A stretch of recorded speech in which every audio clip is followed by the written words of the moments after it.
Brat, chiroyli g'alaba uchun bitta like. Real quturdi. Realni quturdi. U quturib ketdi. Ha, u quturdi. Qirol o'zini o'rnida. Qotil o'zini o'rnida. Jamoamiz Real Madrid bo'lsa, boshqacha darajada qaytdi Bernabeuga do'stlar. Bolalar birinchi o'rinda. Jude Bellingham, Arda Güler markazni prosta yondirib tashlashyapti. Jude Bellinghamni gapirmasam ham darajani ko'ryapsizlar. Uje bitta gol, ikkita assisti bor. Kylian Mbappe, o'sha gap, u qotil. U haqiqiy qotil. Jigarlar, Vinicius haqida iltimos kelishib olinglar. To'g'ri, qaysarligi bor, to'g'ri, juda ham qaysar.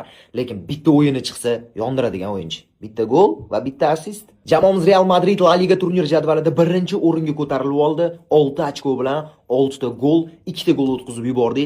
Lekin bu o'yinda hamma futbolchilar prosta o'zini darajasini ko'rsatdi va zo'r o'yin ko'rsatdi.